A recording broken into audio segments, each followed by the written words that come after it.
বিসমিল্লাহির রহমানির রহিম। প্রিয় শ্রোতা, এবারে শুনবেন সূরা আন-নাজম এর তেলাওয়াত ও তর্জমা। পারা ২৭। বিসমিল্লাহির রহমানির রহিম।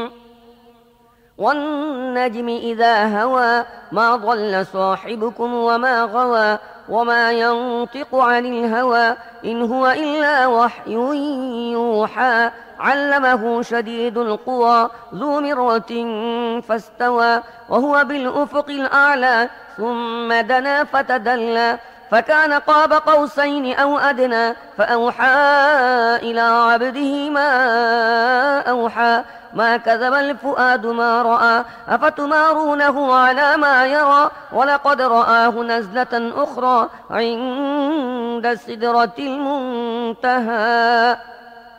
তারকারাজির শপথ, যখন তা অস্তমিত হল। তোমাদের বন্ধু পথভ্রষ্ট হয়নি বা বিপথগামীও হয়নি।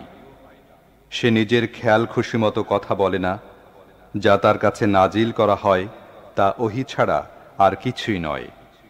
তাকে মহাশক্তির অধিকারী একজন শিক্ষা দিয়েছে, যে অত্যন্ত জ্ঞানী। সে সামনে এসে দাঁড়াল, তখন সে উঁচু দিগন্তে ছিল। তারপর কাছে এগিয়ে এলো এবং উপরে শূন্যে ঝুলে রইল। অতপর তাদের মাঝে মুখোমুখি দুটি ধনুকের জ্যায়ের মতো কিংবা তার চেয়েও কিছু কম ব্যবধান রইল। তখন আল্লাহর বান্দাকে যে ওহী পৌঁছানোর ছিল তা সে পৌঁছিয়ে দিল। দৃষ্টি যা দেখল, মন তার মধ্যে মিথ্যা সংমিশ্রিত করল না। যা সে নিজের চোখে দেখেছে তা নিয়ে কি তোমরা তার সাথে ঝগড়া করো? পুনরায় আর একবার সে তাকে সিদরাতুল মুনতাহার কাছে দেখেছে।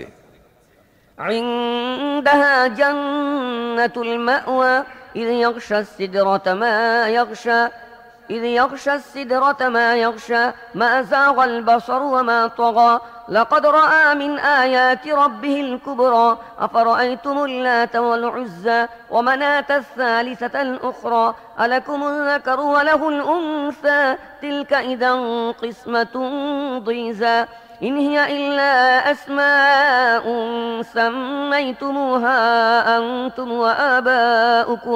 وآباؤكم ما أنزل الله بها من سلطان إن يتبعون إلا الظن وما تهوى الأنفس ولقد جاءهم من ربهم الهدى أم للإنسان ما تمنى فلله الآخرة والأولى।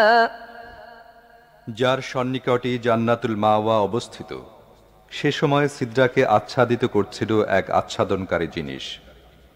দৃষ্টি ঝলসেও যায়নি কিংবা সীমা অতিক্রমও করেনি। সে তার রবের বড় বড় নিদর্শনসমূহ দেখেছে। এখন একটু বলো তো, তোমরা কি কখনো এ লাত, এ উজ্জা এবং তৃতীয় আরও একজন দেবতা মানাতের প্রকৃত অবস্থা সম্পর্কে গভীরভাবে চিন্তাভাবনা করে দেখেছ? তোমাদের জন্য পুত্র সন্তান আর কন্যা সন্তান কি আল্লাহর জন্য? তাহলে এটা অত্যন্ত প্রতারণামূলক বন্টন। প্রকৃতপক্ষে এসব তোমাদের বাপ দাদাদের রাখা নাম ছাড়া আর কিছুই না। এজন্য আল্লাহ কোনো সনদপত্র নাজিল করেননি। প্রকৃত ব্যাপার হচ্ছে, মানুষ শুধু ধারণা ও প্রবৃত্তির বাসনার দাস হয়ে আছে, অথচ তাদের রবের পক্ষ থেকে তাদের কাছে হিদায়াত এসেছে। মানুষ যা চায় তাই কি তার জন্য ঠিক? দুনিয়া ও আখিরাতের মালিক তো একমাত্র আল্লাহ। وكم من ملك في السماوات لا تغني شفاعتهم شيئا إلا من بعد أن يأذن الله لمن يشاء ويرضى إن الذين لا يؤمنون بالآخرة ليسمون الملائكة تسمية الأنثى وما لهم به من علم إن يتبعون إلا الظن وإن الظن لا يغني من الحق شيئا فأعرض عمن تولى عن ذكرنا ولم يرد إلا الحياة الدنيا। আসমানে তো কত ফেরেশতা আছে যাদের সুপারিশও কোনো কাজে আসতে পারে না যতক্ষণ না আল্লাহ নিজ ইচ্ছায় যাকে খুশি তার জন্য সুপারিশ করার অনুমতি দান করেন। কিন্তু যারা আখিরাত মানে না, তারা ফেরেশতাদেরকে দেবীদের নামে নামকরণ করে, অথচ এই ব্যাপারে তাদের কোনো জ্ঞানই নেই। তারা কেবলই বদ্ধমূল ধারণার অনুসরণ করছে। আর ধারণা কখনো জ্ঞানের প্রয়োজন পূরণে কোনো কাজে আসতে পারে না। সুতরাং হে নবী, যে আমার উপদেশ বাণী থেকে মুখ ফিরিয়ে নেয় এবং দুনিয়ার জীবন ছাড়া যার আর কোনো কাম্য নেই, তাকে তার আপন অবস্থায় ছেড়ে দাও। ذلك مبلغهم من العلم إن ربك هو أعلم بمن ضل عن سبيله وهو أعلم بمن اهتدى ولله ما في السماوات وما في الأرض ليجزي الذين أساءوا بما عملوا ويجزي الذين أحسنوا بالحسنى الذين يجتنبون كبائر الإثم والفواحش إلا اللمم إن ربك واسع المغفرة هو أعلم بكم إذ أنشأكم من الأرض وإذ أنتم أجنة في بطون أمهاتكم فلا تزكوا أنفسكم هو أعلم بمن اتقى এদের জ্ঞানের দৌড় এতটুকুই, তোমার রবি অধিক জানেন কে তার পথ ছেড়ে বিপথগামী হয়েছে আর কে সঠিক পথে আছে। জমিন ও আসমানের প্রতিটি জিনিসের মালিক একমাত্র আল্লাহ, যাতে আল্লাহ অন্যায়কারীদেরকে তাদের কাজের প্রতিদান দেন এবং যারা ভালো নীতি ও আচরণ গ্রহণ করেছে তাদের উত্তম প্রতিদান দিয়ে পুরস্কৃত করেন। যারা বড় বড় গুনাহ এবং প্রকাশ্য ও সর্বজন বেদিত অশ্লীল কাজ থেকে বিরত থাকে, তবে ছোটখাটো ত্রুটি বিচ্যুতি হওয়া ভিন্ন কথা। নিশ্চয়ই তোমার রবের ক্ষমতাশীলতা অনেক ব্যাপক। যখন তিনি মাটি থেকে তোমাদেরকে সৃষ্টি করেছেন এবং যখন তোমরা মাতৃগর্ভে ভ্রূণ আকারে ছিলে, তখন থেকে তিনি তোমাদের জানেন। অতএব তোমরা নিজেদের পবিত্রতার দাবি করো না। সত্যিকার মুত্তাকি কে তা তিনিই ভালো জানেন।